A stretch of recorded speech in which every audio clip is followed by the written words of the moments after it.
Hi there, it's Karen at Corrie Paper Crafts, independent Stampin' Up demonstrator in central Scotland. Welcome back to another Festive Friday project, and it's these little pyramid shaped gift boxes which are so easy to make. It's another inspired by project. This is not my own design. I found these boxes on Linda Parker's channel, and Linda's made them in a couple of different sizes, so I will link to Linda's videos below in the description bar, and please do go and check out Linda's boxes because all credit goes to Linda. But they are so easy to make. You can make them in various sizes as long as it can be divided by 3, and minimal scoring and folding as well for these boxes. So I've made 3 different sizes here just to let you see, and I'm going to show you a huge one that we're going to make together today. So these are kind of prototypes, but I did do some heat embossing on here. On the garden green one, that's embossed in silver embossing powder. The real red, I've embossed on that in white, and I've just left this one plain because it was very much a prototype. So just so that you know, the embossing on these were done using the triangle photopolymer stamp set, and I used this stamp here. So lots of different trees, and you've got the little base of the tree here, and these are actually triangles that fill in little spaces as trees too. Beautiful stamp set. And for the bigger box that I'm going to show you just now, I'm going to do that slightly differently. I'm not going to do any heat embossing, but I'll show you when we come to it what I'm going to do. So I'll pop my stamp set back over here just now. So as I say, you can make any size of box provided that your original square piece of cardstock can be divided by 3, and it has to be made using a square. So I made this little box here using a 6x6 piece of cardstock, or 15 centimetres by 15 centimetres, and I scored that at 2 inches or 5 centimetres on all 4 sides. And the dimensions are 2 inches by 2 inches by just over 2 inches, or 5 centimetres by 5 centimetres by just over 5 centimetres, and the principle is the same for them all. This one here, I stepped up the size just a little bit, and I used a piece of cardstock which measured 7.5 inches square, or 18.9 centimetres square, and I scored at 2.5 on all 4 sides in inches, or 6.3 centimetres on all 4 sides. And again, it measures 2.5 by 2.5 by just over 2.5 inches, or 6.3 by 6.3 by just over 6.3 centimetres. So it always works out that the base is the same and just slightly higher when it comes to the top. So this box here I made using a piece of cardstock which measured 9 by 9 inches, or round it down if you're working in centimetres to 22.5 centimetres square, and I scored at 3 inches on all 4 sides, which is 7.5 centimetres.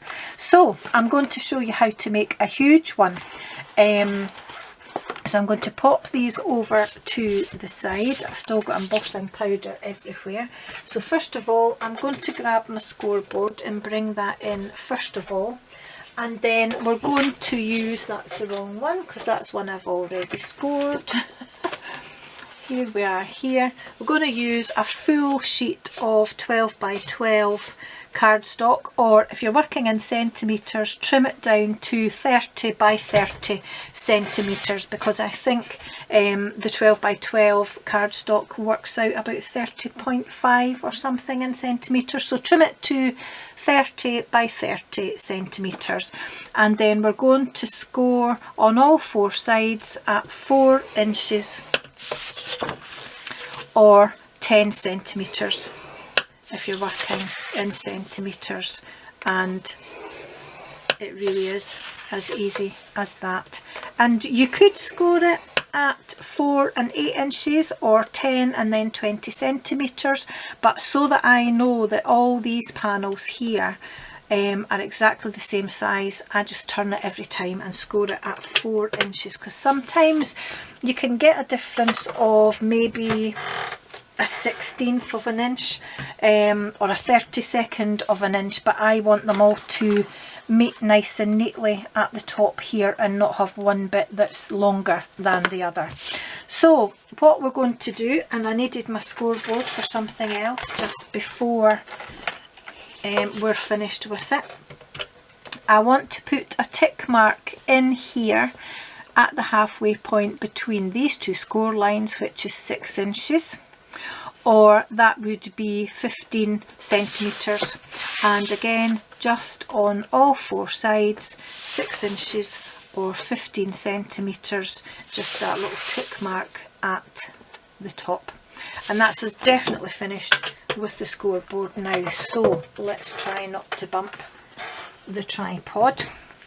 And before we do anything else, I'm going to grab my ruler and grab my scoring tool back out of my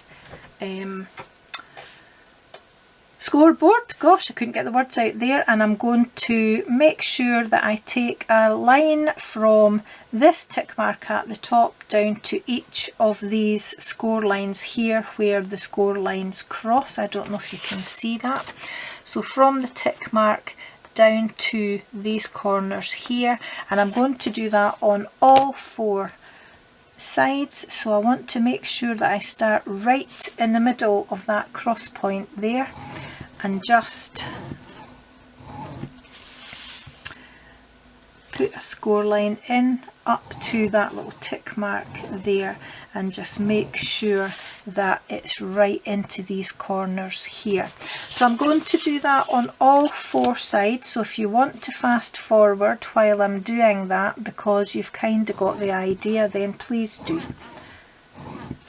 Otherwise you'll just be listening to my chat. I'm glad I've got a bit more of a voice for this video, because I've made a couple of videos where I was trying really hard to lose my voice. I didn't lose it, but I thought I was going to. And then last one over here. And again, when you do your score lines, just make sure that when you line up your ruler, I'll show you, that you keep it slightly to the left or the right, depending on which way you're scoring from, of that tick mark to leave room for your ball tool. Because what would happen if you lined right up against that tick mark, which is there, you would actually end up with the top of your ball tool here, and as you can see, you've overshot that tick mark. So that's why you always make sure that you don't go right up to that tick mark there, and that means then when you do these score lines, they meet perfectly at the tick mark.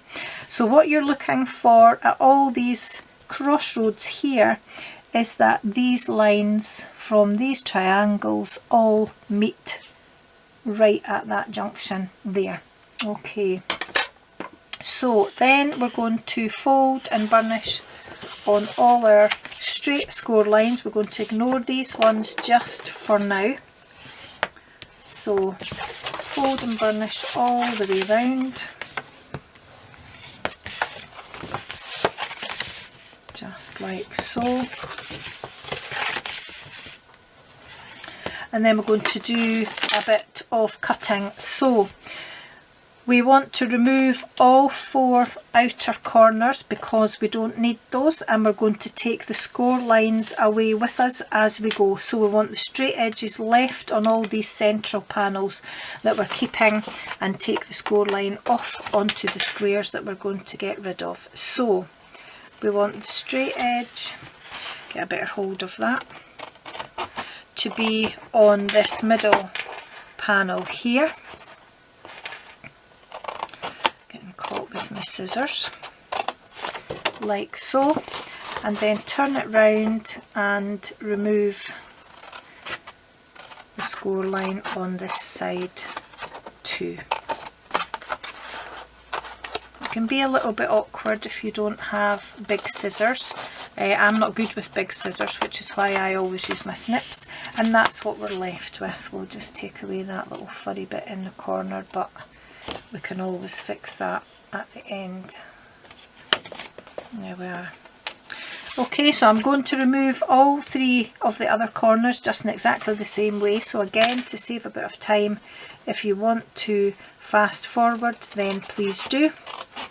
I just can't work out how to fast forward my videos on the Movie Maker app that I use, but I like it because I can work it for everything else. So I have to rely on you fast forwarding if you don't want to watch all these repetitive bits here. It's just awkward when you're using your snips, because probably didn't do that too well, but that's okay. I'm going to be trimming bits of that off anyway, so it's not going to be in the way. The reason that we're actually doing it with a straight edge here and taking the score line away is because we want a neat corner on the base. So cut this here, and it's actually when I let it bend backwards that I end up not cutting it very well. It's not entirely straight, but as I say, we're going to be trimming bits of that anyway. So the last one, just straight edge up this side, there we are, and straight edge along here, taking the score line off as we remove that square. Oops. There we go. I made that look harder than it needed to be. So this is what we're left with, and again, just looking at these little furry bits here, but we can sort those at the end. Just get rid of that bit. There we go. So that's what we're left with. So if you turn it over, you'll see that you've got your score lines here. So you want to fold and burnish as you normally would. So you want to fold it on the score line that way, and you want to make sure that that score line goes right down to bottom, which that one doesn't, but hopefully most of the other edges will actually go right down into the corner without actually tearing your box, because you don't want to tear it. So just take your time as you go along and just make sure, whoops-a-daisy, make sure you fold it on the score line as well. That's why you need to take your time. Probably could have scored those a little more deeply. Alright, so this is what we're left with, and now we're going to remove some more bits, and we're going to cut those on the trimmer, I think, to make them straight and to save a bit of time. So we want to cut about 1/4 inch from those score lines on 3 sides. So we'll do that first, and then I'll explain what we're going to do on the other side. So about well, let's say 1/2 inch, because it lets us line it up. If you can, let's have a look.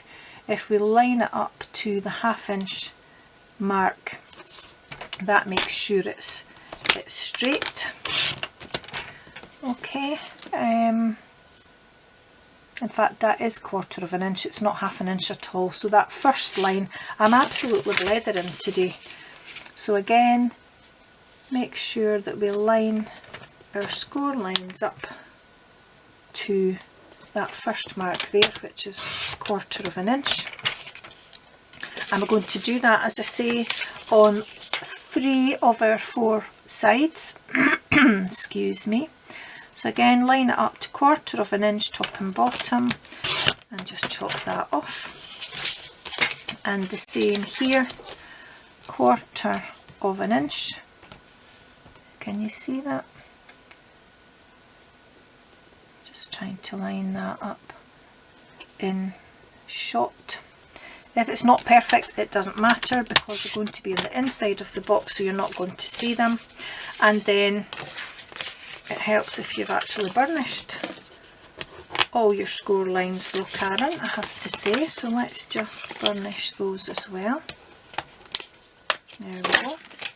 So 1, 2, and let's cut this side. So again, line it up to that 1/4 inch line. Oopsie daisy, and don't move it just before you cut it. So about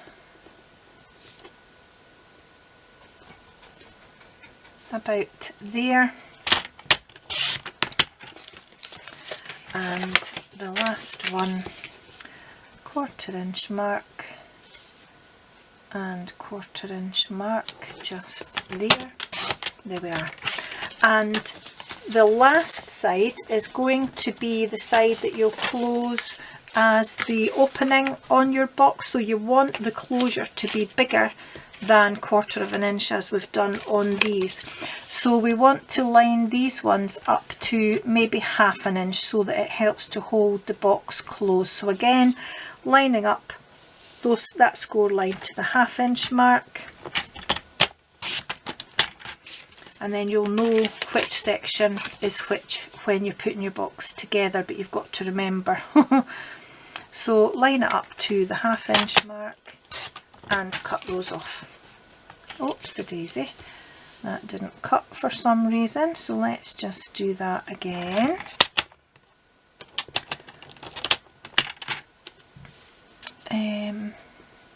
I nearly lined up the cut mark rather than my score mark, so let's just do that again. There we go, that's better. Okay, so that's all our cutting done, and we need to make sure that this is our last edge to be put in to fasten the box. I'm not really explaining that very well. So we're only interested in these 3 sides for now, and that one is going to finally close the box once it's done. But before we do any more, I want to add some pieces of designer series paper onto each of my panels, just like so, and I'm going to show you how you cut those as well, because you need to cut those to fit, obviously. So because each panel on your box started at 4 by 4 inches or 10 by 10 centimetres, you want to cut your DSP to 4 inches by 4 inches or 10 centimetres by 10 centimetres. Grab your trimmer again, and 1/2 of 4 inches is 2 inches, or 1/2 of 10 centimetres is 5 centimetres. And I'm just going to grab my pen, line it up to 2 inches or 5 centimetres, and just make, keeping my paper directional, so you want the top of your paper here and the bottom here if it is a directional paper, and just make a tiny little mark that you can see at 2 inches, just using the blade track as a clue. And then you want to line up that mark in the trimmer track or the blade track with that point as well. So if I move this up a little bit, hopefully you can see that. So we're just making sure that this mark here is in the track and this point here is in the track. Hold it tight and take that away, and the same on this side, lining up that mark that you made and this bottom corner here like so, and again hold on to it tightly. And I know I just moved that because it stuck to my fingers, so don't cut until you're happy that you've definitely got it all lined up like so, and just cut down into your triangle. Now you need to cut a little bit more again, because if you look here, that's exactly the same size as the triangle on your box. So we want to trim off another 1/8 of an inch, and the easy way to do that is line it up. If you can see either at the top of your trimmer here, that first mark on the right hand side, I'm right handed so that's easier for me to do, is 1/8 of an inch, or this longer line here down at the midway point. So whichever you find easier. I find it easier just to use that middle one, and you want to trim 1/8 of an inch off of each side. So I'm not looking top or bottom, I'm just making sure that I line this edge of my DSP up straight against that line there. So just like so. I'm going to hold it very tight and I'm going to cut that off. And I need to turn it to do the next two sides, but make sure you turn it the same way every time. So I'm going to turn it clockwise because then I know which side I've done and which side I haven't. So again, I'm lining it up to that 1/8 of an inch score line, holding onto it very tightly and taking that 1/8 of an inch off like so. Turn it clockwise one more time, line it up to that 1/8 of an inch line there, and I use that as my ruler if you like to make sure that I've got it straight. And again, hold tight and take off that 1/8 of an inch. And what you'll find now is you've got a piece of DSP that's going to fit inside there with an even border round. I think that perhaps didn't quite trim, but it's okay, it'll do. So that's how you trim your DSP to fit. So we need to stick all of these on now. 1, 2, 3, and where's triangle number 4? Here it is, it's escaped over here. So I'm going to use liquid glue just to make sure that I get these in the right place. So just making sure I get as close to the edges and the corners as I can without squidging my glue out.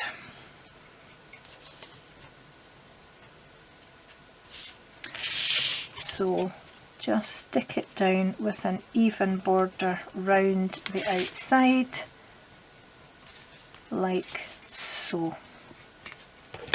And if you need to try and squish some of that glue up to the top, then feel free to just use your paper folder to do so. So next one, same again.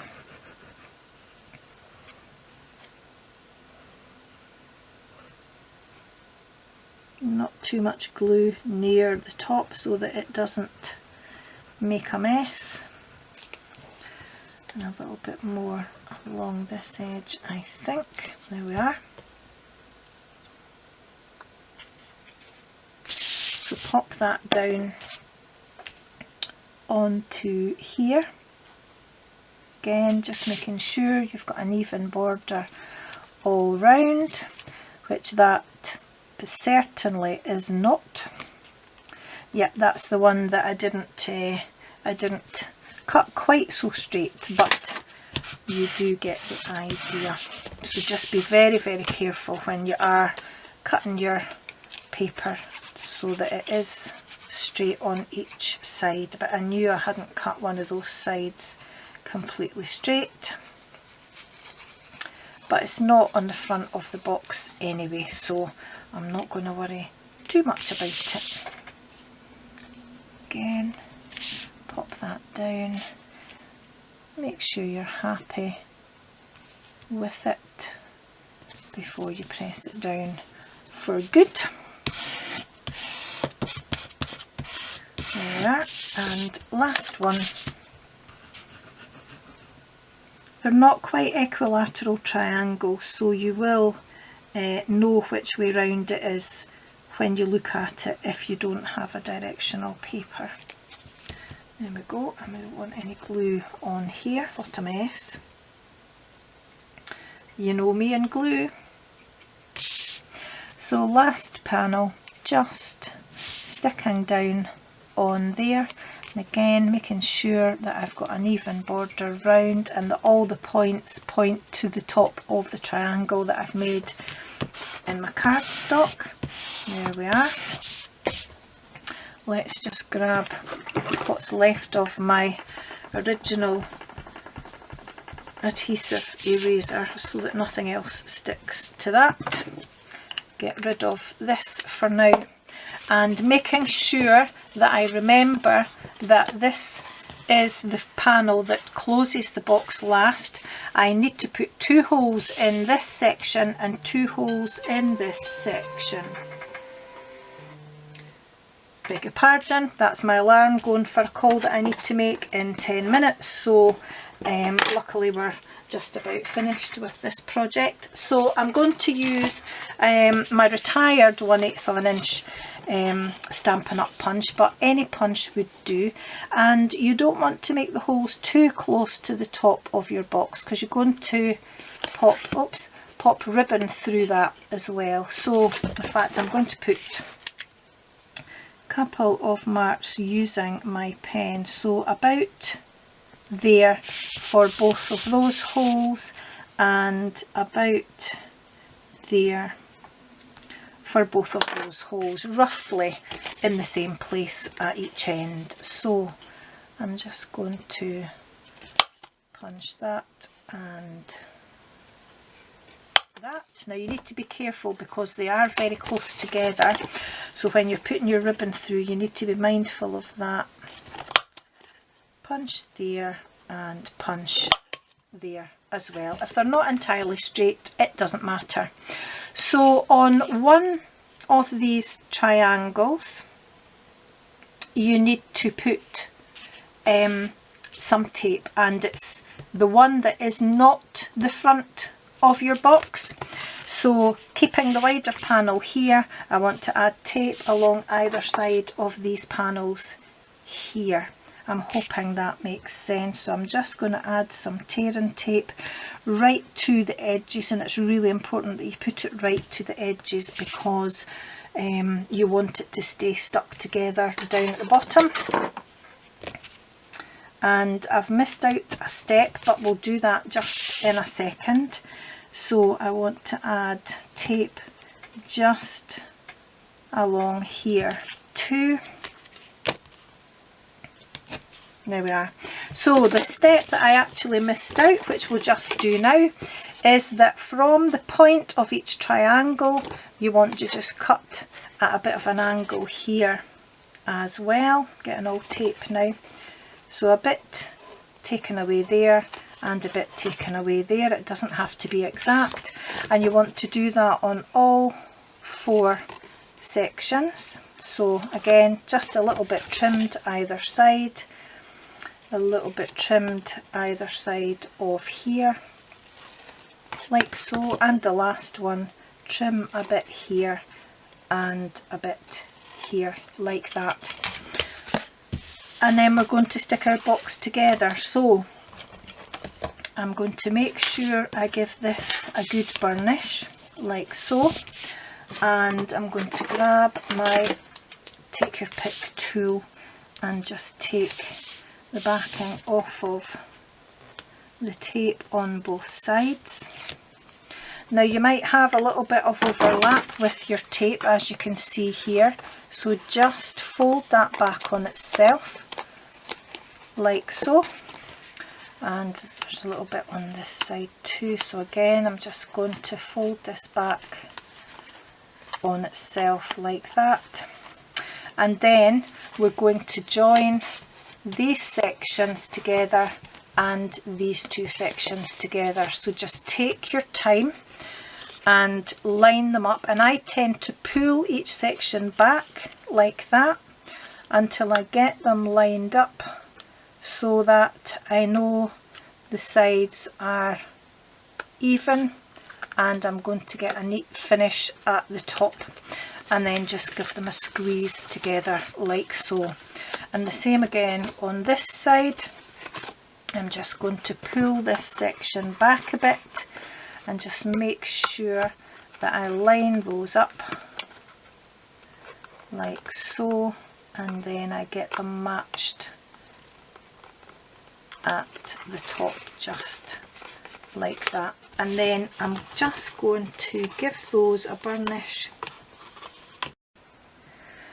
I do apologise, for some reason my camera decided to switch itself off there, so the only part that you missed was me burnishing those sides that I had joined together with my paper folder, and then this side, which has got the wider sections on it, is going to come up and close the box. Now the majority of them will hold themselves closed, but some won't, but we're going to pop ribbon through this anyway. So I'm going to use my beautiful iridescent Snowflake Splendor ribbon just to hold this box closed. So I'm going to give myself a generous amount because it's a bigger box, so I'm going to put a slightly bigger bow on it, and I'm just going to feed it through both of the holes at the back.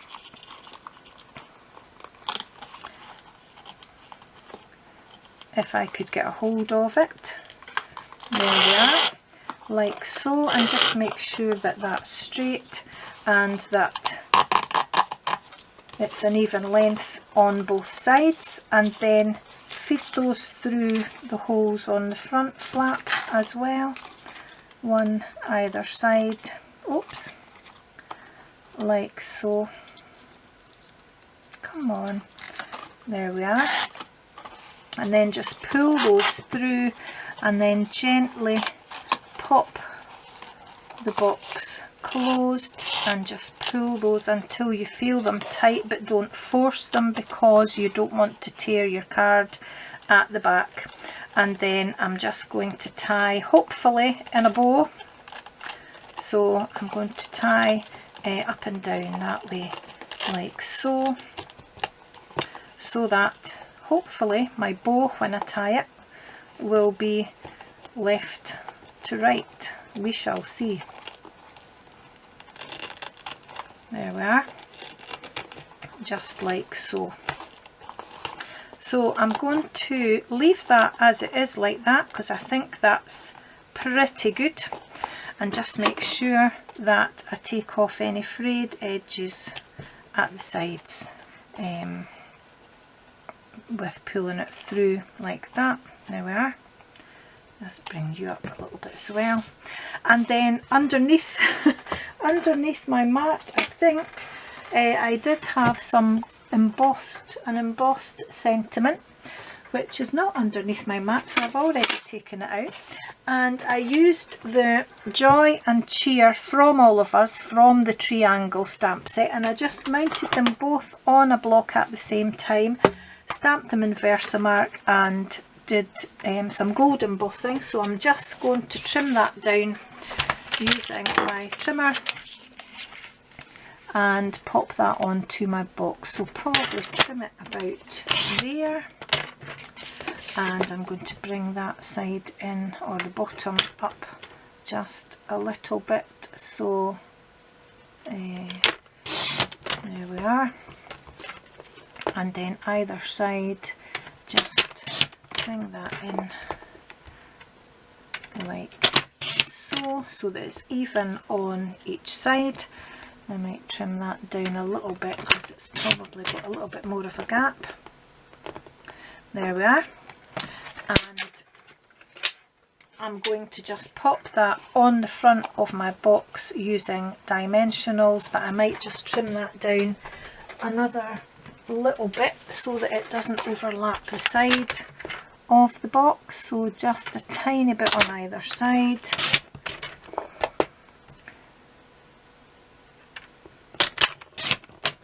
There we are.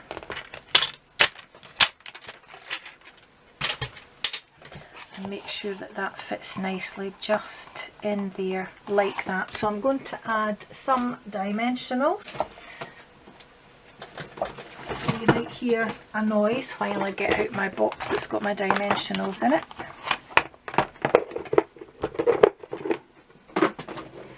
Here we go, and it's a new packet, so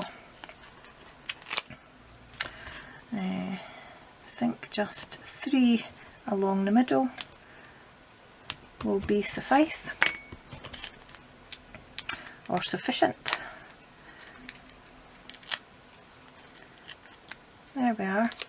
And I'm just going to make sure that I fit that nice and evenly onto the front of my box, and there we are. So that's my easy pyramid box, and just let you see all these other sizes too. So it doesn't matter what size you make as long as it can be divided by 3, and just make sure that you do your scoring evenly on each side. So a bit longer than I'd anticipated, but thanks for sticking with me.